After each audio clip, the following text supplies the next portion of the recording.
Buenas tardes a todos. Tenemos a Rosa María Tercero Rodesno otra vez.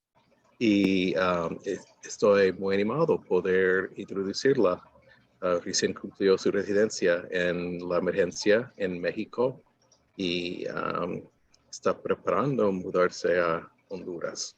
Y hoy va a enseñarnos sobre, bueno, va a charlar sobre trauma de la cabeza. Y sus PowerPoint no está compartido ahora. María. Rosa. All right. Okay. Hola, hola, buenas tardes. Es un gusto estar nuevamente aquí con ustedes el día de hoy. Vamos a hablar acerca de traumatismo craneoencefálico, principalmente el abordaje inicial en urgencias. Primero les voy a preguntar rápidamente, ¿me escuchan bien o no sé, algo no se escucha claro? ¿Se le escucha claro, doctora? Súper bien. Ok, bien. Entonces, cuando hablamos de traumatismo craneoencefálico, al igual que en EBC, al igual que en todo tipo de trauma, el tiempo es vida, ¿no? Estamos contra el tiempo, estamos contra el reloj.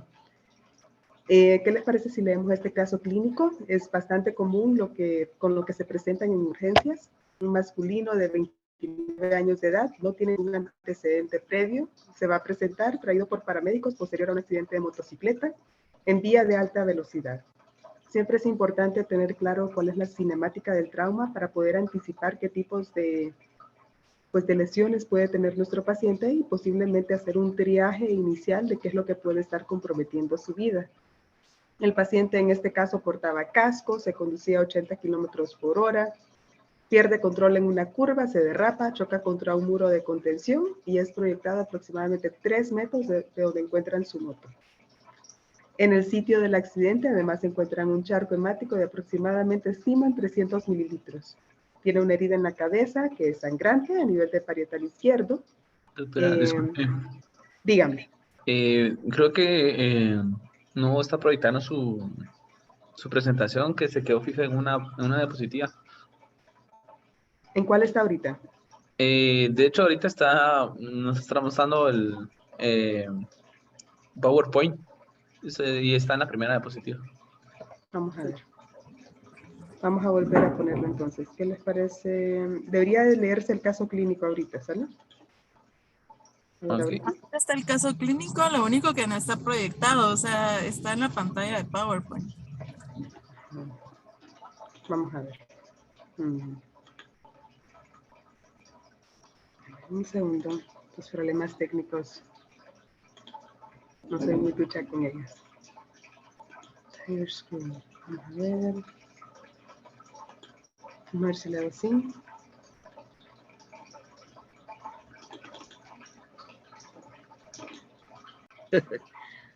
Bueno,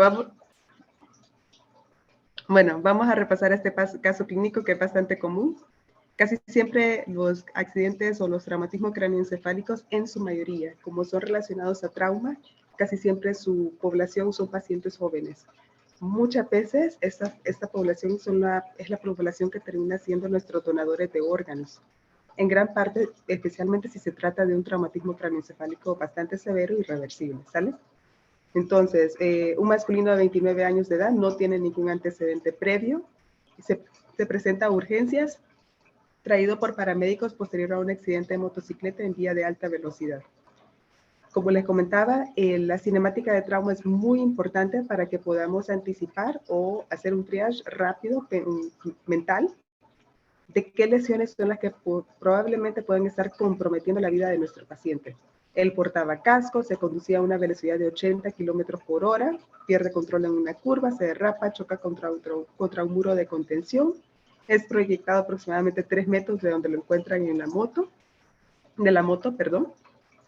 y en el sitio del accidente encuentran un charco hemático de 300 mililitros, una herida en la cabeza sangrante, parietal izquierda, y al examen físico lo relevante, o en este caso, pues, que sería lo relevante principal, le comenta el paramédico, retira el estímulo doloroso, tiene apertura ocular al estímulo doloroso y emite quejidos sin palabras comprensibles. es trasladado por servicio paramédico de urgencias para ser atendido por ustedes. En este momento, ¿quién es nuestro R1 ahorita dentro de los que están conectados? Yo, doctora, Cecilia. Cecilia, cuéntame, Cecilia, ¿qué es lo que más te llama la atención del caso clínico o qué es lo que ahorita te parece relevante y por qué? Pues el estado de conciencia del paciente pues, tiene un Glasgow, pues pensaría yo, de 8 puntos. Y eso, Em, entonces, pues lo tomamos como un tramo craneoencefálico severo. muchas veces se van a dar cuenta que la decisión, entre más grave está el paciente, las decisiones se vuelven más, creo que la palabra no es la completamente apropiada, pero la voy a utilizar más obvia, ¿no? O sea, si está muy grave, sabemos para dónde va. Tiene un final común. Entre más grave está, aunque la gravedad apremie, pues prácticamente todo se orienta hacia una acción dirigida que vamos a hacer nosotros. Muchas veces van a encontrar que de repente les puede llegar pacientes con esta misma historia y que llegan con un Glasgow de 13 puntos. Y en ese momento empiezan a dudar, ¿qué hago? ¿Lo intubo, no lo intubo? Si es severo la cinemática de trauma, amerita que lo pueda observar. ¿Hasta cuándo lo puedo observar? ¿Cuánto tiempo puedo observarlo? Hasta decidir si me vuelvo más agresiva en mi tratamiento o no. Creo que esas son las decisiones que se vuelven un poco más complejas en un servicio de urgencias, porque cuando determinamos que tiene gravedad extrema, pues no dudamos en intervenir, ¿sale? Entonces, eso solamente como una perlita que tomen en consideración, ahorita que más adelante vamos a platicar con respecto a esto, ¿sale? Entonces, nuevamente, esto como cualquier otro trauma, el tiempo es vida y el tiempo apremia. Dentro de las posibles lesiones que puede tener nuestro paciente, pensando en un traumatismo craneoencefálico, tenemos opciones que son quirúrgicas y no quirúrgicas. Algunas van a terminar con manejo médico, otras van a terminar en quirófano. Hematomas epidurales apremia el tiempo, hematomas subdurales en un paciente joven apremia mucho el tiempo. ¿Por qué? Porque no tiene ese mecanismo de compensación que pudiese tener un adulto mayor por atrofia. Aquí en la imagen número 2 vemos un paciente con un edema cerebral severo, se ve completamente borramiento de los surcos, colapso de los ventrículos. Sus pacientes necesitan manejo médico y algunos pueden terminar, dependiendo de la gravedad o el extremo de gravedad, pueden terminar incluso en craneotomía. Y acá abajo tenemos que también dentro de los mecanismos de trauma pueden tener fracturas de base de cráneo, van a tener otorragia, otorraquia, y esto también tiene su mortalidad asociada porque hay una conexión o una pérdida de la solución de la barrera hematoencefálica, permitiendo de que pues, el cerebro se vea expuesto hacia organismos o microorganismos externos y amerita también manejo antimicrobiano. Entonces, cuando hablamos de diferentes literaturas con respecto a traumatismo craneoencefálico, encontramos 1, 2, 3, 4, 5, 6, 7 y aún más literaturas para hacer este tema bastante corto. Entonces empezamos a preguntarnos, pues, ¿cuál seguimos, no? Un estudio dice una cosa, el otro dice otra, el otro lo contradice. Pero en esto creo de que muchos estudios o muchos artículos y mucha literatura basada en la evidencia actual, todos tratan de orientarnos hacia un final común. Primero, regresar a lo básico. Es comprender cuál es esa fisiología, cuál es nuestra fisiología cerebral y en base a eso van a ser nuestras intervenciones. Entonces, pensando en esto en voz alta, esta es pregunta para alguien que sea R2 en el grupo. Nuestro cerebro, ¿cuál es, si me pueden mencionar, dos cosas con las cuales el cerebro prácticamente sobrevive y que es básico que siga teniendo su reserva para poder seguir funcionando? Maestra doctora, pues el aporte de oxígeno y glucosa es lo que es esencial para Exactamente. Y dentro de esto todos, si pudiéramos hablar, por ejemplo, de oxígeno, de glucosa, ¿qué sería más deleterio? ¿Que tuviéramos hiperglicemia o hipoglucemia? ¿Y por qué?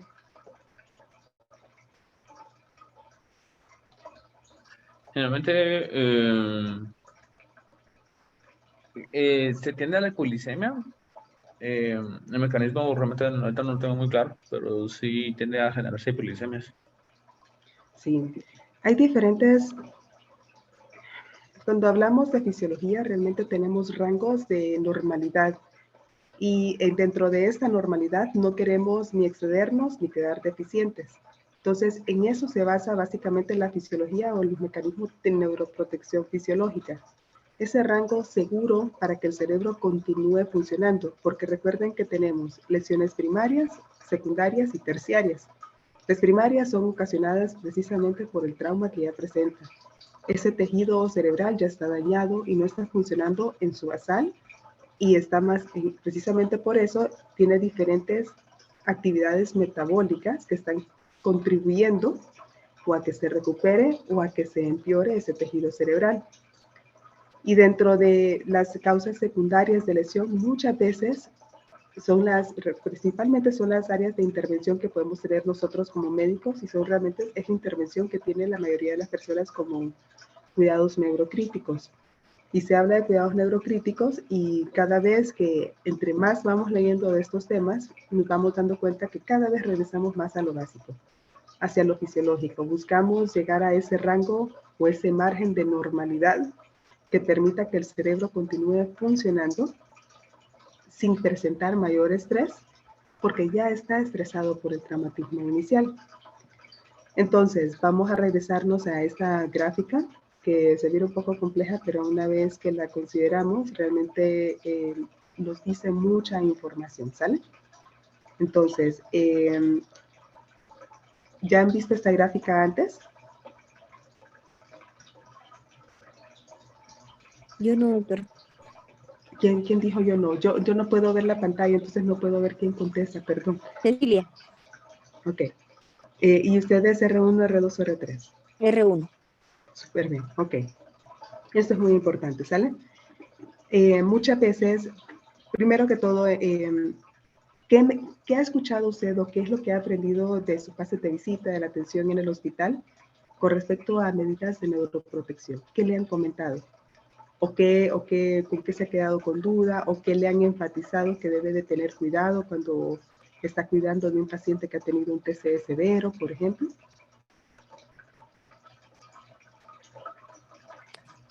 Por ejemplo, pues las medidas antiedema, ¿verdad? Del paciente. Ok. El manejo de líquidos, que también es importante con este tipo de pacientes, que el manejo de los hipertónicos, ¿verdad? Bueno, de soluciones hipertónicas. Ok. Eso creo que más que todo. Y si hubiera pues alguna hemorragia, pues el drenaje de la hemorragia dependiendo del grado y del área específicamente. Ok. Bien. Esta gráfica prácticamente nos habla del mecanismo de autorregulación cerebral. Aquí abajo lo que tenemos es la presión de perfusión cerebral. La presión de perfusión cerebral es la presión que se determina como el rango en el cual, valga la redundancia, esa presión garantiza un flujo sanguíneo cerebral. Se estima que se necesita aproximadamente 50 mililitros de sangre por cada 100 gramos de tejido cerebral por minuto para que tenga una adecuada perfusión cerebral nuestro tejido cerebral. Si ustedes se fijan en esta gráfica, para poder llegar a este 50, en condiciones normales, ocupamos al menos 50 milímetros de mercurio de presión de perfusión cerebral, pero eso es en condiciones normales. Aquí esta gráfica también ya nos está mostrando en qué momento ya esta normalidad se cambia la curva un poco hacia la derecha y ocupamos al menos 80 milímetros de presión de perfusión cerebral para poder garantizar un cierto grado de flujo sanguíneo cerebral y mantener perfundido nuestro cerebro. ¿Cómo se calcula esta presión de perfusión cerebral? Aquí entra con mucho protagonismo nuestra presión arterial media, que es la que nosotros calculamos de nuestra presión arterial del paciente al ingreso. Y aquí la importancia de por qué es muy importante el manejo o la intervención oportuna de tratar de alcanzar estas metas. ¿Por qué? Porque prácticamente este cálculo de presión de perfusión cerebral lo hacemos la presión arterial media de nuestro paciente menos la presión intracraneal de nuestro paciente. ¿Cuál es el rango de presión intracraneal normal? ¿Alguno de ustedes lo sabe o lo recuerda?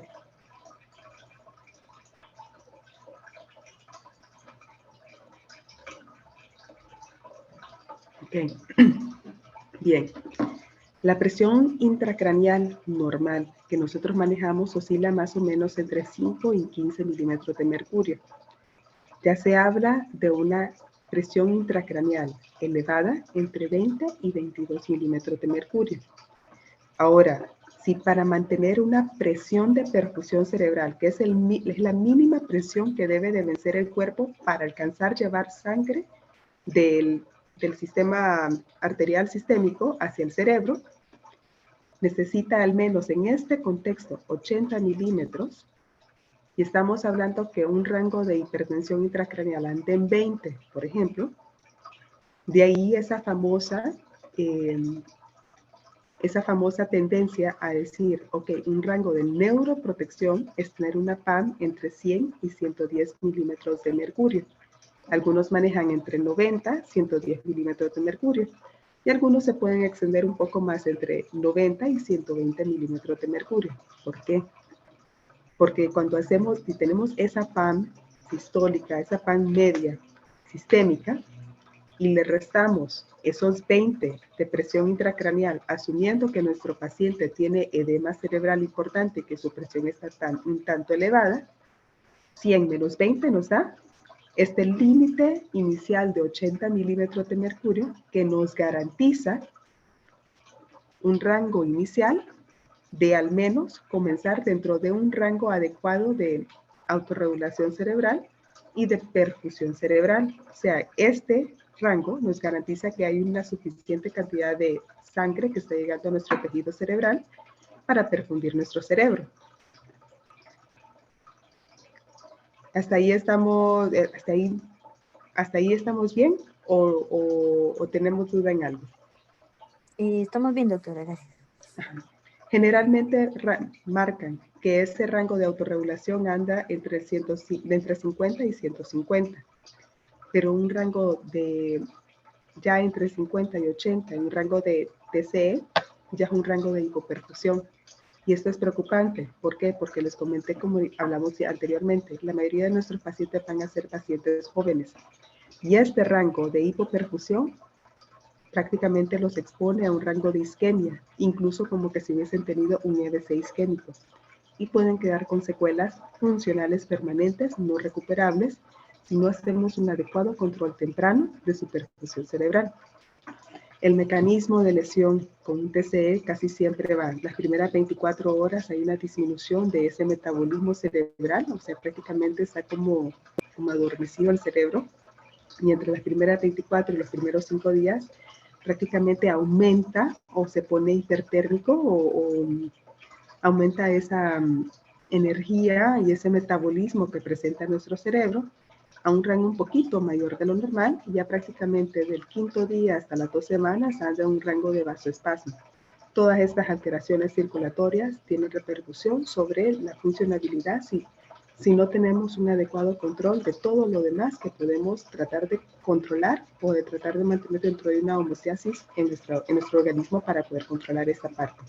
El cerebro no actúa solo, necesita de estar con adecuada hemodinámica, con adecuado sistema respiratorio, de no presentar aumento de la presión intratorácica, intraabdominal, porque todo esto va a repercutir en el drenaje y en la manera en cómo nuestro cerebro se va a comportar, o se puede edematizar más, o lo podemos tratar de evitar que se edematice, o tratar de controlar ese edema, y de esa manera podemos llevarlo hacia la isquemia. Aquí arriba, esto que ustedes miran como circulitos es prácticamente cómo se puede dilatar o cómo se puede cómo puede tener vasoconstricción nuestras arterias cerebrales, y es la manera en cómo ellas también contribuyen a esa autorregulación de la presión intracraneal en momentos de estrés. Recuerden de que por la teoría de Monro-Kelly nos indica de que el cerebro es un espacio fijo, una bóveda craneal, y está compuesta, la presión está compuesta por la suma de 3 componentes: el parénquima cerebral, la cantidad de nuestra sangre prácticamente, que incluye arterial y venosa, y tercero, el líquido cefalorraquídeo. Dentro de estos 3, el parénquima cerebral es el que se edematiza y es el que nosotros tratamos de controlar o evitar que se edematice por el mecanismo del trauma. 2, el flujo sanguíneo, realmente el modificable, el que trata de autorregularse en esta medida de acuerdo a factores bioquímicos, son las arterias. Las arterias se pueden vasodilatar o presentan vasoconstricción de acuerdo a la presión que van presentando y a otros factores bioquímicos, como por ejemplo, ¿cuál creen que aquí hace un gran efecto con respecto a vasodilatación o vasoconstricción arterial? ¿El óxido nítrico, doctor? El CO2. El CO2, el dióxido de carbono. ¿Qué hace cuando tenemos hipercapnia o tenemos un aumento de CO2? ¿Qué hacen nuestras arterias a nivel cerebral?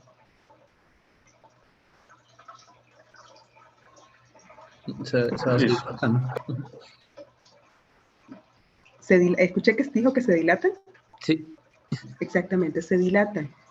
Cuando tenemos aumento de CO2, cuando tenemos hipertermia, cuando tenemos acidosis, todas estas componentes, hipercapnia, hipertermia, acidosis, aumentan o vasodilatan nuestros vasos arteriales. Y cuando se vasodilatan, se edematiza más el cerebro, ¿sale?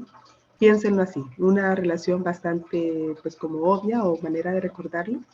Piensen como cuando alguno de sus compañeros va y, qué sé yo, toma cerveza, ¿no? Se pone rojito, chapudito, como los poros se abren, se vasodilata, ¿no? Exactamente pasa lo mismo con el CO2, ¿sale? Ahora, si tenemos disminución del CO2, porque como les dije, este juego, este balance de la normalidad realmente es la fineza del médico. Tenemos los parámetros, sabemos los parámetros, realmente no es nada fuera de lo que no hayamos estudiado. Todos ustedes están preparados para manejar un traumatismo craneoencefálico, no necesitan mucho presupuesto para hacerlo, solamente estar pegado con el paciente. Pero el mantener esos parámetros normales pues requiere de una fineza y un compromiso, casi que estar al pie de la cama del paciente, ¿sale? Si tenemos hipercapnia, se vasodilata y aumenta el edema cerebral. Pero ¿qué pasa si tengo hipocapnia y baja ese CO2?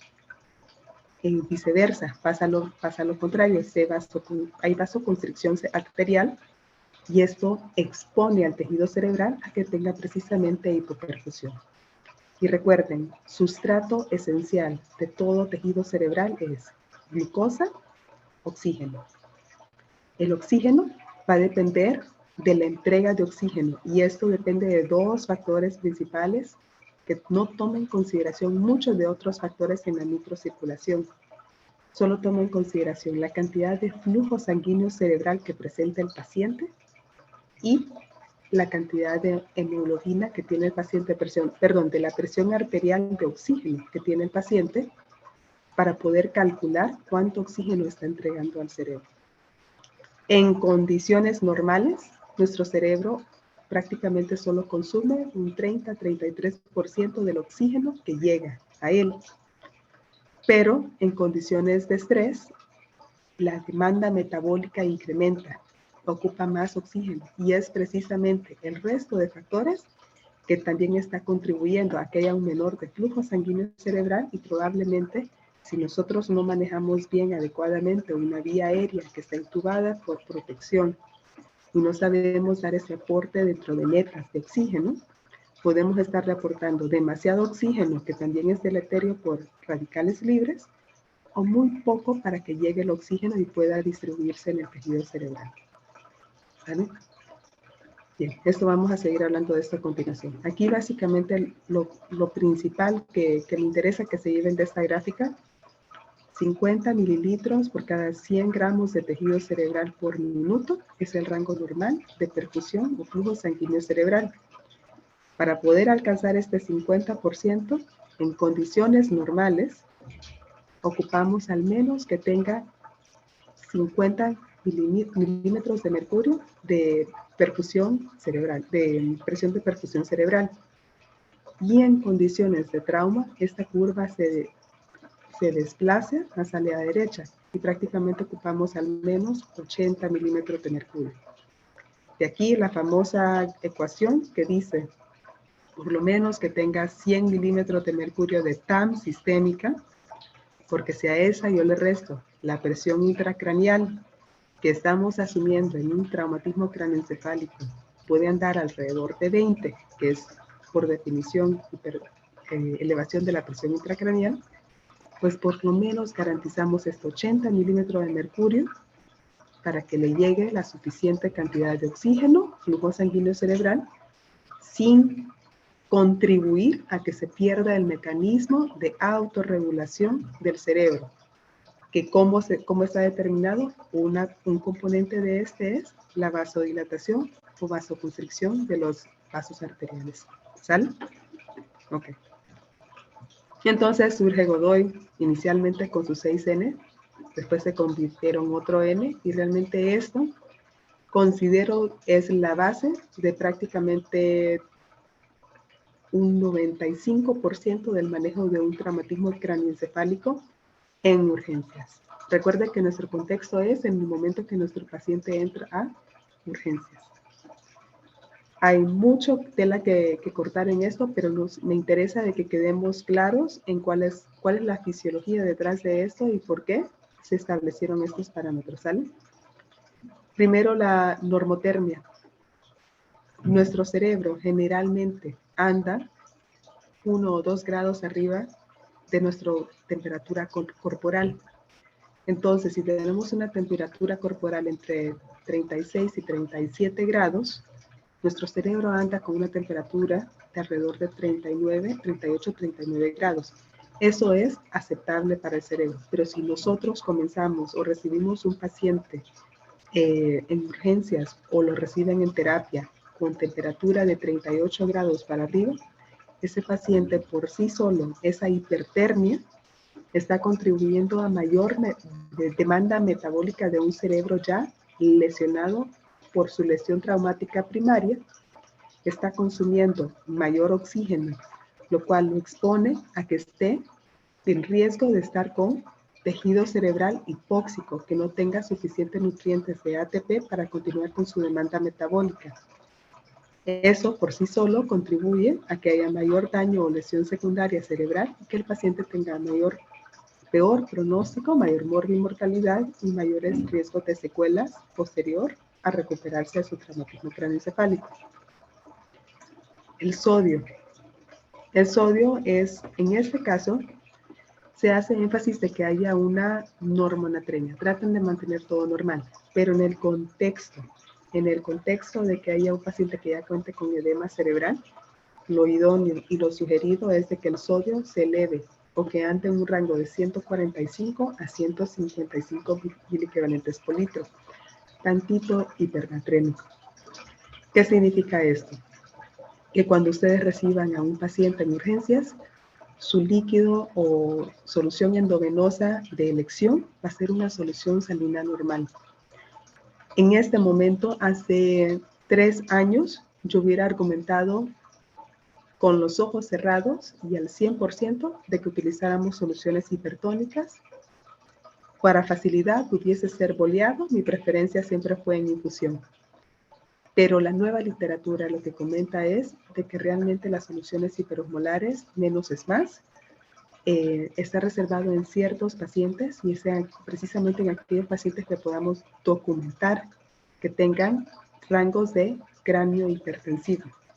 No es lo mismo tener, escuchen bien, no es lo mismo tener edema cerebral a tener cráneo hipertensivo. ¿Sale? Esa es la diferencia ahora. Entonces, menos es más. Iniciamos una reanimación juiciosa con la cantidad de líquidos que le estamos pasando a nuestro paciente con solución salina, entendiendo que podemos andar en un rango un poco más alto de lo normal, entre 145 y 155. Si en algún momento nuestro paciente presenta datos clínicos o medibles de cráneo hipertensivo, además de edema cerebral, entonces podemos considerar nuestra terapia hiperosmolar, que puede ser con soluciones hipertónicas al 3, al 7.5 o al 17.7%. Podemos utilizar manitol o en su defecto, si en algún momento no cuentan con ello, pueden usar bicarbonato de sodio, ¿sale? Recordando que también tenemos que manejar una normovolemia, que aquí me regreso a este lado de acá. Eso lo medimos con, precisamente podemos medirlo con su presión venosa central, que siempre debe andar entre 8 y 12. 8 realmente anda bastante a un límite inferior, 10 a 12 está adecuado para tratar de mantener esa normovolemia sin pasarnos de líquidos. Y recuerden, en este contexto les hago énfasis, si es necesario, uso de vasopresor para mantener esa presión de perfusión cerebral, úsenlo de manera juiciosa. Si tienen que utilizar doble vasopresor, usen doble vasopresor. No se pasen de dosis de norepinefrina. Usen en conjunto a la vasopresina y con esto van titrando y van bajando ambos vasopresores mientras alcanzan ese puente de estabilidad o homeostasis hemodinámica. Y dentro de esto, les haría énfasis en que también vuelvan a hacer una revisión secundaria de su paciente. Si es un paciente que es similar al caso que les presenté anteriormente, muy probablemente también tenga otros factores que estén contribuyendo a que empeore su traumatismo craneoencefálico y tenga una evolución tórpida, o que empeore su estado hemodinámico general. Pueden tener un traumatismo torácico cerrado, puede tener dolor, puede tener traumatismo abdominal cerrado, puede tener datos de hipertensión intraabdominal. Y todos estos en conjunto, si tenemos hipertensión abdominal, este te va a aumentar la presión intratorácica y esta te va a impedir que haya un adecuado drenaje venoso y adecuada presión de perfusión cerebral, como una rueda, como un círculo vicioso, uno tras otro, deleterio, hasta que el paciente prácticamente caiga en un estado de no retorno y que no podamos recuperarlo de ese estado de choque, ¿sale? Nuevamente nuestro compañero ya comentó el estado de normoglicemia, 110 a 180. Honestamente, en este contexto, el rango que les sugiero es 140, 180, 110 está como muy en el límite de lo normal. Y en un contexto de un cerebro dañado, con alta demanda metabólica, como que no tiene reserva de azúcar, y que con este sustrato es que se moviliza junto con el oxígeno, entonces queremos estar un poco en el lado seguro. Y como bien mencionó su compañero, en efecto, la hipoglucemia es peor que la hiperglicemia.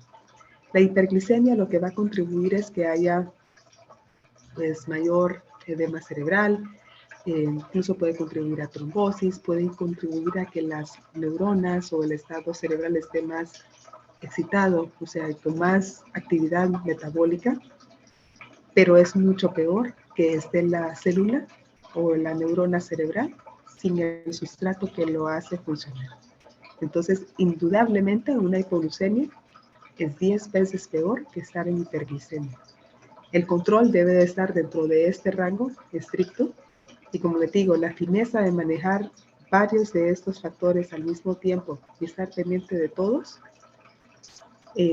pareciera estar dado, pero un paciente crítico requiere de estar ahí minuto a minuto con este paciente, llevándolo a esto, pero precisamente esa intervención oportuna médica, que no requiere de mayor cosa que estar pendiente de su estado metabólico y médico, hace la diferencia en el pronóstico de ese paciente y en la funcionabilidad con la que queda posterior a su recuperación y rehabilitación.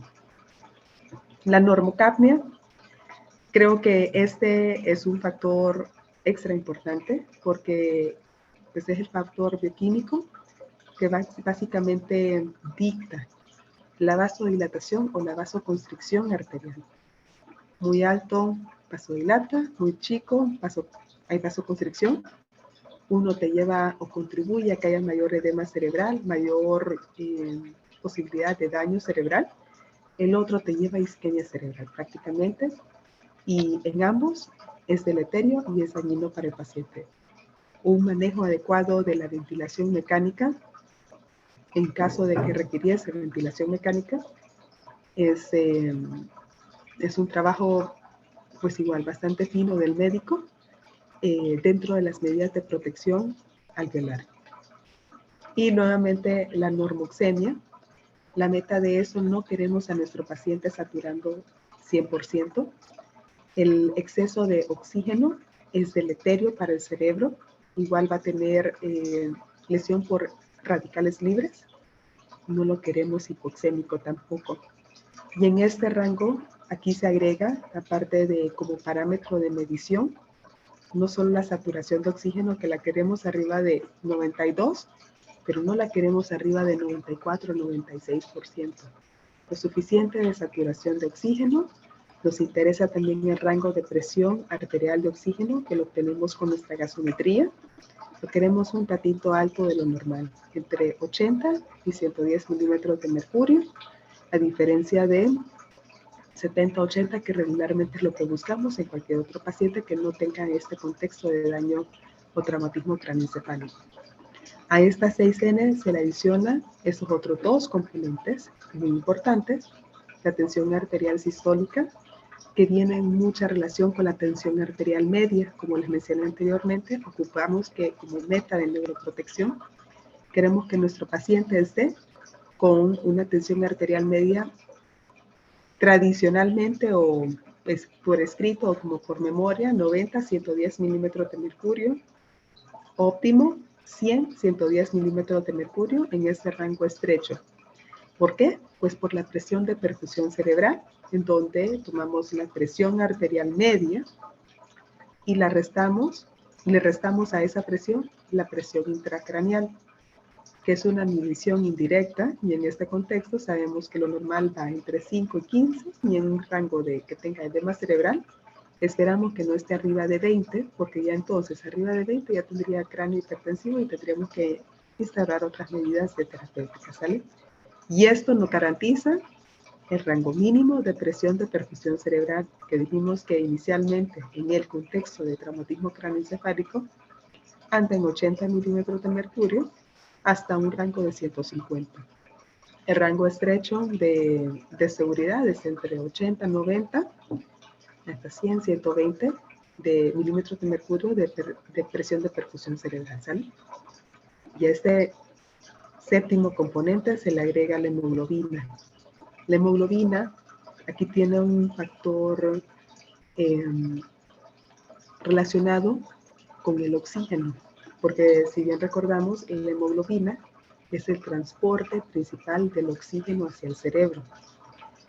Si tenemos anemia, entonces, por más oxígeno que le estemos pasando por saturación, por más oxígeno que estemos tratando de proporcionarle por medio de nuestra ventilación mecánica con parámetros protectores pulmonares, esta hemoglobina no es óptima o no es suficiente para llevar ese oxígeno al tejido cerebral.